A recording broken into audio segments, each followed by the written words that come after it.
Welcome back to Bull Sessions here on 680 KFEQ. Got a question that you want Brad to answer on the show? Got an idea for the show? Email the guys at bull@willcross.net. Now, here's Randy Baker and agronomist Brad Law. Okay, we're back again with Bull Sessions on 680 KFEQ. We've been talking to Tony Washburn, talking about cattle, the Missouri Cattlemen's Association. Also, at this point, though, we want to focus on our farmer. Bradley? Yes, and we've got everything all just kind of flopped around this week. We've got me on one side of the glass, you and Tony on the other. Mm-hmm. I like this you do? setup, really. Yeah.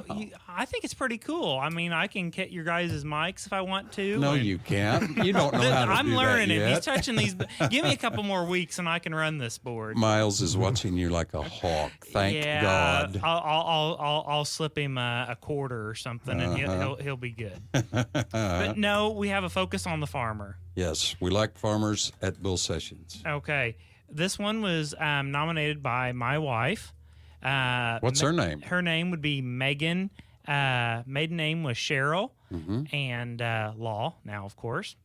But she nominated the Sherrill family from up at Washington Center, Missouri. Do you know where that is, Randy? I do. You do? It's north. It's north, up there by the big metropolis of Martinsville, Missouri. Yes, it's huge town. Huge town. Basically north of Albany and west of Bethany. And it's there where the cows, these cows are a little bit different than Tony's. The front legs are shorter and the back legs are longer so they can stay on both sides, stand on the hill and be level. Oh, really? Yes. They got a special breed up there. Is that why they call this Bull Session? Yes. But we wanted to focus on Grandpa Bob. He is 84 years old. Wow. He's been married to Grandma Dixie for 56 years. It's awesome. That right there is quite a coolness in this day and age for 56 years of marriage. It is. There's been several generations that have lived on the original 40 acres. They got their official Century Farm in 1998. They have 4 kids, 11 grandkids, and 17 great-grandchildren, and 1 more on the way. Wow. Okay. Grandpa Bob served in the Army as a cook because it paid more, and he was stationed in Anchorage, Alaska. When he was up there around the time of the Korean War. And while he was up there, he shot a moose while on leave with a new 30-30 he'd bought, and there wasn't a tree big enough for him to climb, because apparently a moose is kind of hard to kill with a 30-30. Oh, really? So I think there's more to that story. We don't have many of them around here, so I wouldn't know. But Farmer Bobbie started out with a C. Alice Chalmers tractor. In 1985, his leg was caught in the corn head of a combine. Oh. And he still gets around and walks and stuff. On the side, he always did a bunch of carpentry jobs, to help supplement everything. Today, his son Rick helps take care of the cow-calf operation.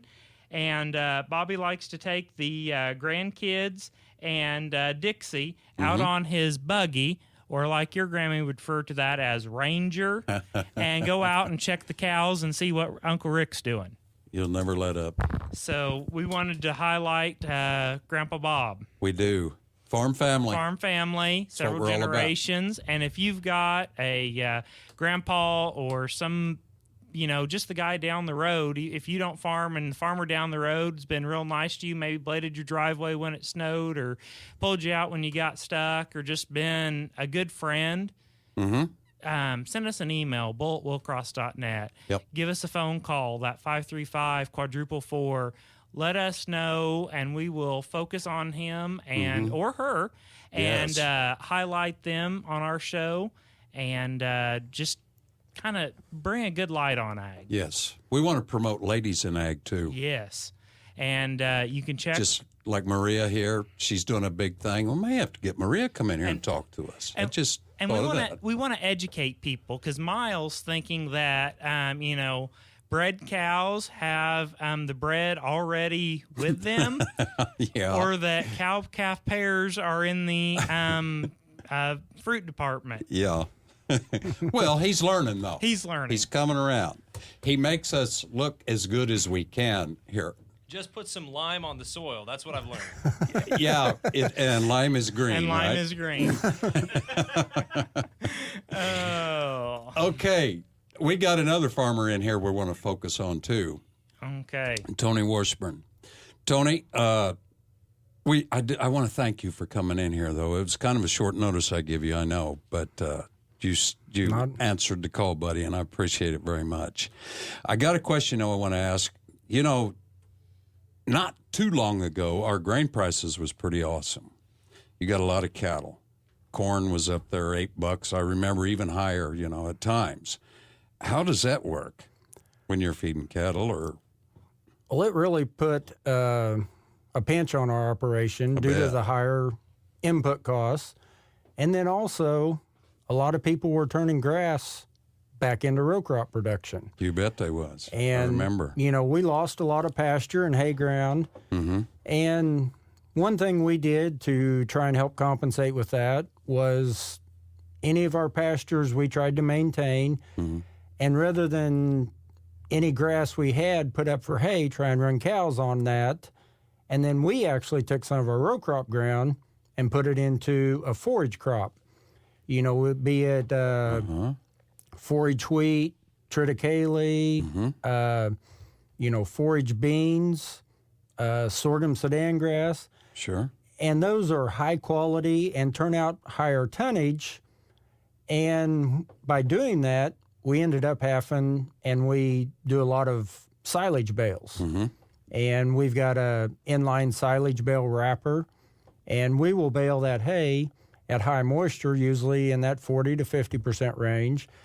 And that allows you to keep a lot more nutrition in those because the leaves is where all your nutrition is. And if you let it get dry enough that the hay keeps, the leaves crumble and fall off out of the baler. So doing it wet, they will hold intact. And that's one way we've been able to try and maintain our cows is raise that higher quality, higher tonnage forage on other ground and keep our pasture ground to have the cows running on and keep them there. Sure. I got to see a little bit of that back 2012, wasn't it? When my corn over at my place, you guys come out and... You were a very good neighbor that year. Oh, no. It was all good. It worked out great. But, yeah, you had a corn crop that wasn't going to yield anything, and we had cows that were running out of hay, and I had horses that needed alfalfa hay, and we made a good trade there. But, yeah, we come over and we baled all your corn stalks. Yeah. What didn't get burned up in a fire? What did you? That's right. That's right.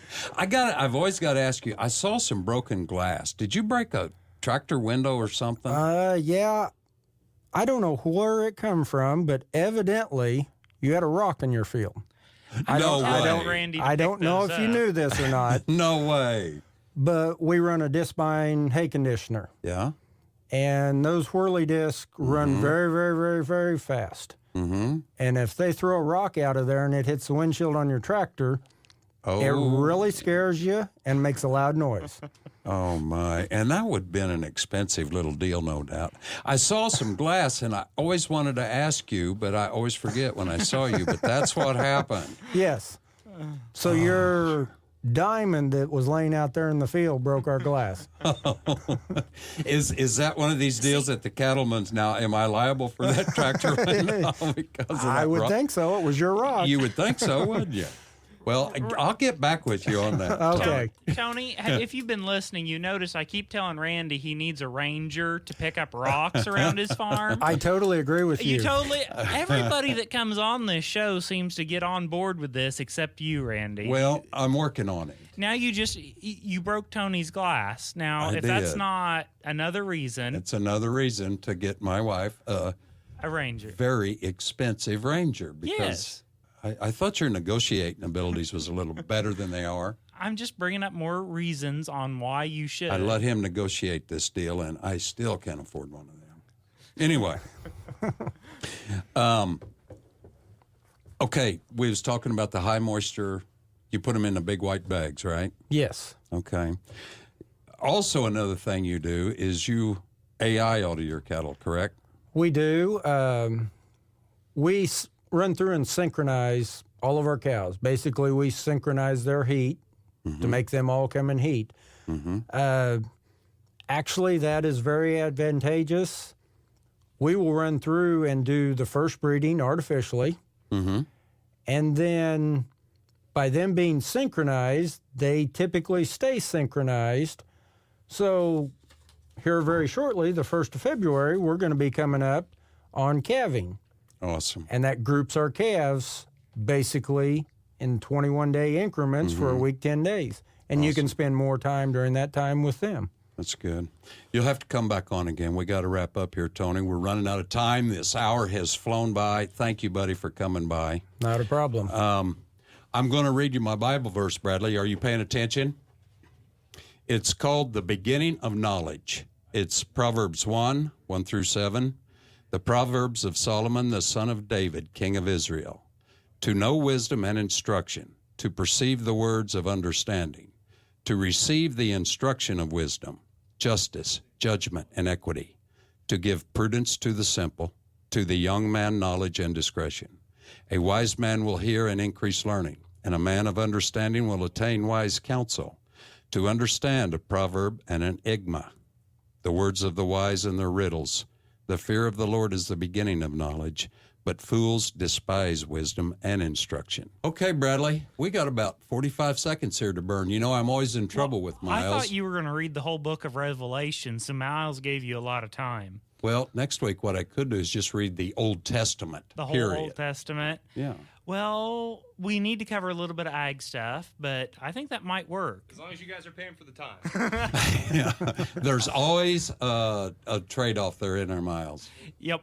Well, Okay. you know, if not, people can always go on to look at more bull sessions on YouTube. They can check us out at willcrossseed.com. How you spell YouTube? YouTube? Never Well, it's mind. Y-O-U. It's not that Okay. U, or you'll be looking at a bunch of pipe. Okay. Okay. Well, cutting you out, Bradley. We'll see you next week on Bull Sessions on 680 KFEQ. Thanks for joining us for Bull Sessions, brought to you by Willcross Seed. Randy and Brad will be back next Saturday morning, tackling more topics from farming to livestock, soil to seed, farm equipment to rural life. So be sure to join us next Saturday morning, same time for Bull Sessions, right here on 680 KFEQ.